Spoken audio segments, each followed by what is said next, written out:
I spent all spring break clearing out a ton of our baby stuff. I could have cried, but I thought I would give you 8-ish items that you could take or leave. From your girl, fourth time mom. I never owned one. I never bought a wipe warmer, and my baby's asses are just fine.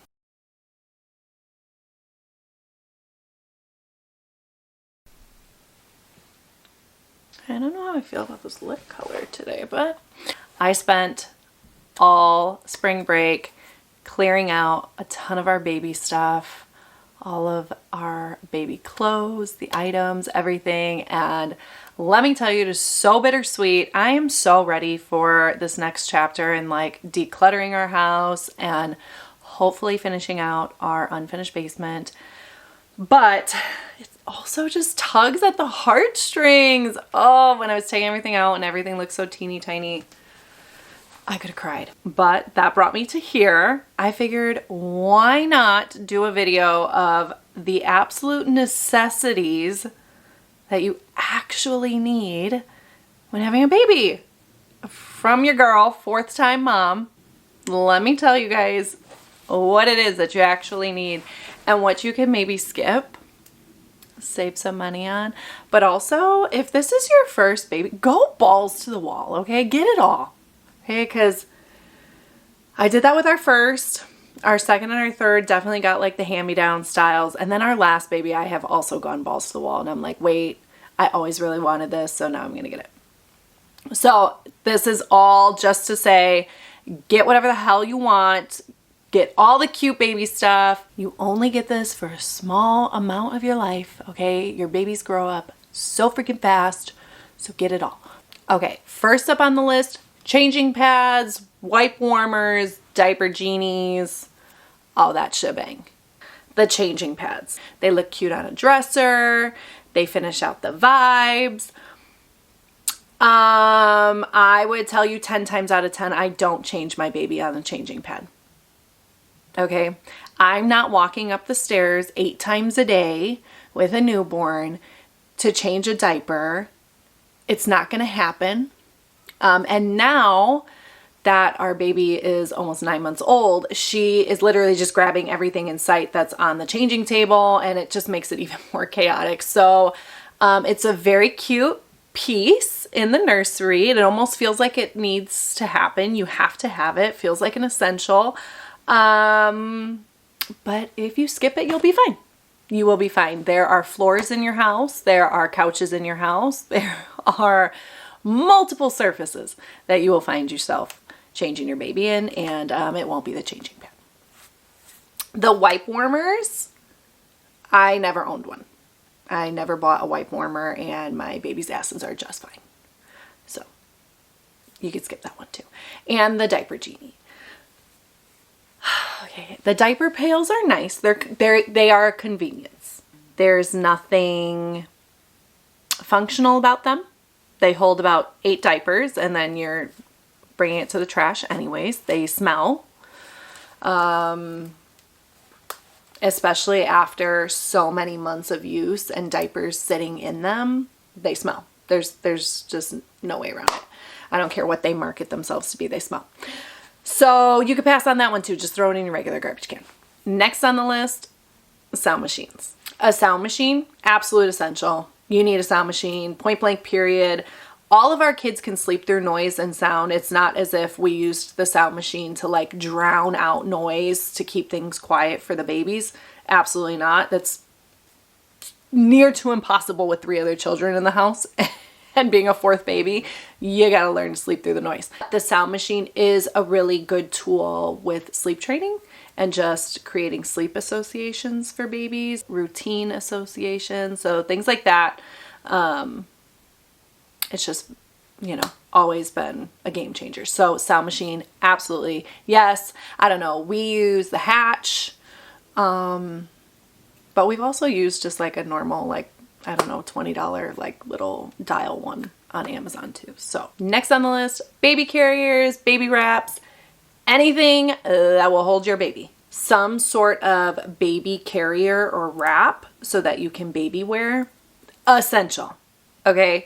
I feel like from newborn to 2 months old, babies are okay with being laid down because most of the time they like nurse or they take their bottle and they knock right back out and they're asleep again.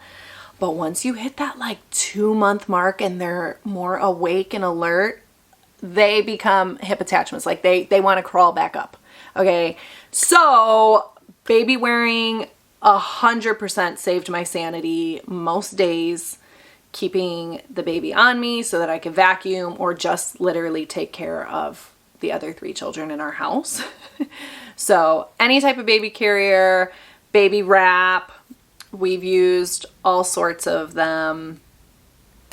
And yeah, definitely need yourself one of those. Next on the list, the ever most controversial topic, baby swings. Baby swings. We used the Mom for You. I know there's so many different opinions on baby swings, and I'm not even going to get into, oh my God, use the Mom for You. It's so great. Because I just think it comes down to the baby. Some babies are a fan of one type of swing while other babies are not. Our babies all loved the Mom for You. So it's just going to be your baby's preference. I don't know. And I just feel like, yeah, you can't really shit on different brands for that. It really is going to come down to what your baby prefers. But a baby swing is absolutely necessary, or just some sort of containment for your baby. And I'm not talking about like the loungers and the boppy things, like, you know, you can use those, but I'm talking like what happens when you're home alone with the baby and you gotta use the bathroom. Where are you gonna put the baby? Okay. I don't trust the loungers only because I don't want the baby to roll out of them, or, you know, obviously you put it on the floor. You gotta put the baby down. At least a baby swing is like a nice, safe, buckled down option. That baby's not going anywhere. Next on the list, bottle warmers, bottle makers. I know that like Baby Brezza or whatever has that cool formula making machine or whatever, bottle making machine. I did not do formula for our last 3. Our first son had it for maybe a month and a half just before he turned 1 as like supplementing. So for me, like, I don't know, shaking a bottle was just fine. It was fine.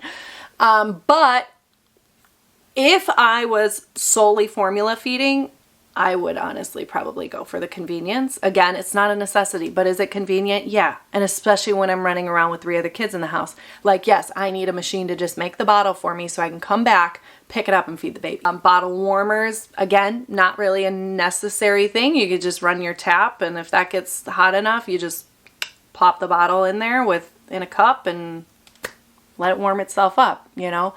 So those things are not really necessary. They're convenient. I've had them. You could get them and it'll be fine. For my nursing mamas, breast pumps. Breast pumps, if you are nursing, 100% you need a corded good one. Like good Spectra or a Medela, but you need a nice, good quality pump for sure.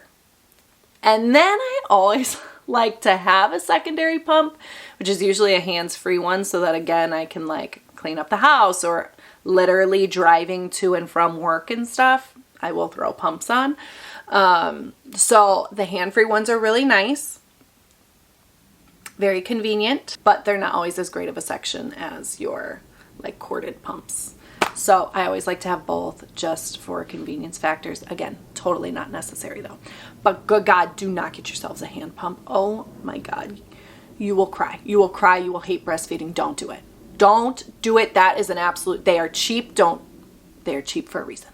Last on the list, the cutest little items, swaddle blankets and burp rags. Now, swaddle blankets, so cute, and they double purpose as a burp rag.